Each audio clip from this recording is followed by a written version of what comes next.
C'est un accueil exceptionnel, digne d'hospitalité légendaire qui a été réservé ce matin au président de la République, chef de l'État, le général d'armée Abdrahmane Tchiani, qu'accompagnent pour la circonstance les membres du Conseil national pour la sauvegarde de la patrie CNSP, les membres du gouvernement, de hautes et éminentes personnalités civiles comme militaires, ainsi que du gouverneur de la région de Dosso, le colonel-major Bana Alassane.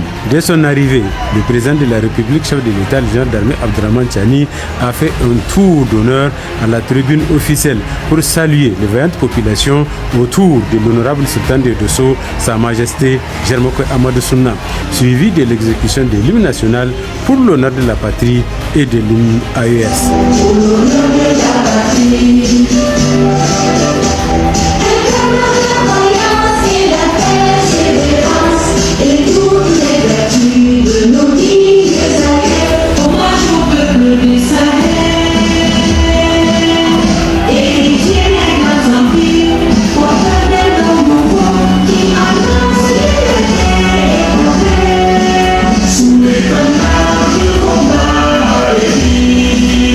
Dans leur mot de bienvenue, l'administrateur délégué de Dosso, Ibrahim Moussa Kouré, et le préfet de Dosso, le commandant Boubacar Alishina, ont réaffirmé haut et fort l'attachement des 20 populations du département de Dosso aux nobles idéaux du Conseil national pour la sauvegarde de la patrie CNSP et à la vision éclairée du président de la République, chef de l'État, le général d'armée Abdrahmane Tchiani, qui, de par son leadership avéré, fera sans aucun doute du Niger un véritable modèle de développement et un havre de paix dans lequel il fait bon vivre. La population de Dosso s'associe pleinement à cette dynamique de refondation et de changement total, prête à soutenir les actions de notre armée et œuvrer sans relâche pour la souveraineté totale du pays. Votre présence parmi nous est un signe de votre engagement envers notre population qui, par ma voix, est ravie de vous recevoir ici, dans cette belle cité de Koy.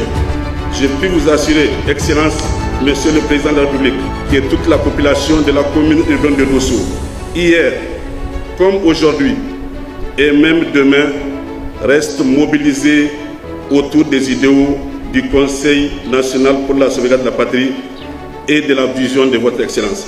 Après une période de dérive et de désorientation qui a fragilisé l'édifice national, le Niger avait besoin d'une refondation nationale basée sur l'autorité et la responsabilité.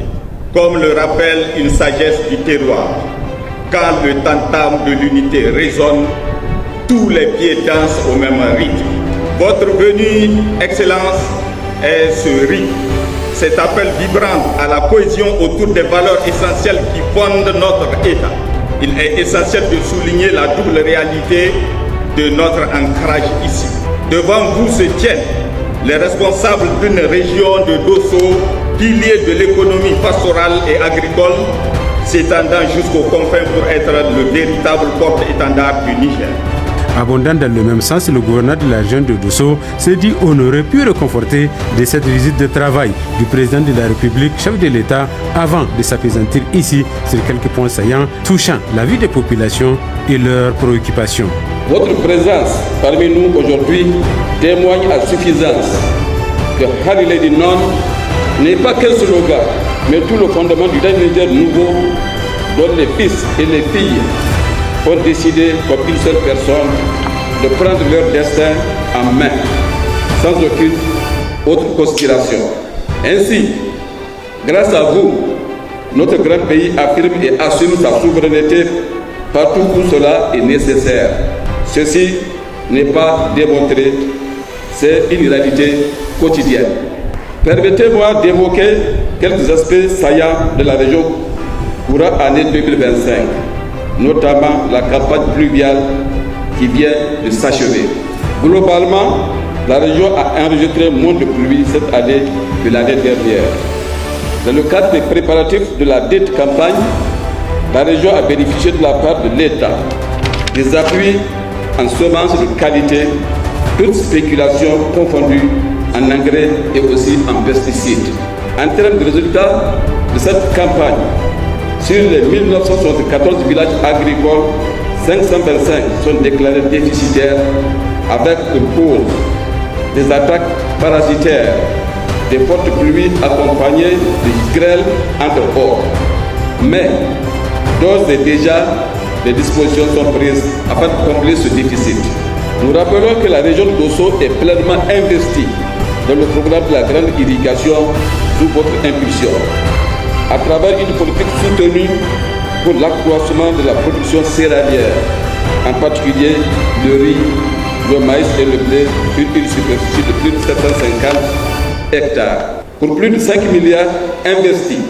Dans son discours en Germain, le président de la République, chef de l'État, le général d'armée Abdrahmane Tchiani, a indiqué que la région de Dosso, à l'instar des autres localités du pays, est confrontée à plusieurs défis qui ont pour nom insécurité grandissante, insertion professionnelle des jeunes, les conflits entre les acteurs ruraux, insécurité alimentaire.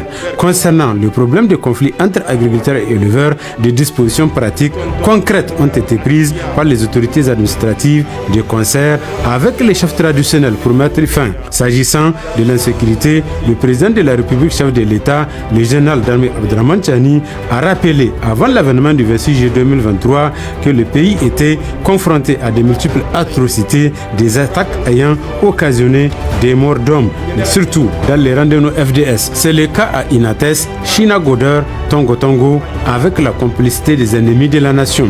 C'est pourquoi les autorités de la refondation n'ont pas lésiné sur les moyens pour combattre les ennemis tant à l'interne qu'à l'externe. Seulement, les actions des SAP et autres comportements malsains sont si nombreux qu'il faut absolument le concours de toutes les filles et de tous les fils du pays. D'où l'importance de l'appel lancé depuis la région de Tillabéri à chaque citoyen de contribuer 100 francs CFA par mois, ce qui permettra à la fin de l'année de collecter une importante somme d'argent pour acheter des matériels et équipements nécessaires et surtout faire d'autres réalisations au grand bonheur de nos laborieuses populations. D'ores et déjà, le gouvernement a pris toutes les dispositions utiles pour le recrutement des jeunes dans le corps des forces de défense et de sécurité pour qu'ils apportent également leur contribution dans le concert de la nation. Concernant la région de Dosso, les autorités régionales et les responsables des FDS ont rassuré le président de la République, chef de l'État, des mesures prises, surtout la bonne collaboration entre les populations pour mieux sécuriser les personnes et leurs biens. Autre sujet abordé, c'est surtout les grands projets de développement, notamment le projet Grande Irrigation où l'ONAHA a été mise à contribution pour développer le secteur du riz, du maïs et répondre ainsi aux besoins croissants des laborieuses populations. Elle a également évoqué le projet de construction du complexe pétrochimique de Dosso qui a plusieurs avantages. Outre les retombées de pétrole et ses dérivés, la région peut bénéficier des réalisations des infrastructures sanitaires et éducatives. Seulement si le projet tarde à démarrer, c'est par souci du choix des autorités de la refondation. Veille au grain, aucune erreur ne sera tolérée dans le choix du partenaire, d'où la population est appelée à plus de vigilance et de patience. Le Niger est engagé dans une dynamique de refondation et de changement. C'est pourquoi tous les fils et toutes les filles de la nation doivent apporter leur contribution pour bâtir un Niger nouveau. Le président de la République, chef de l'État, le général d'armée Abdrahmane Tchiani, a fait aussi un rappel succinct des parcours élogieux des grands hommes ayant marqué l'histoire de la région, surtout à Dosso, Boboy et Falwal, dans leur rôle de cohésion sociale, de bonne entente entre les populations, tout en exhortant les uns et les autres à plus de vigilance et de bonne collaboration en vue justement d'atteindre les objectifs fixés.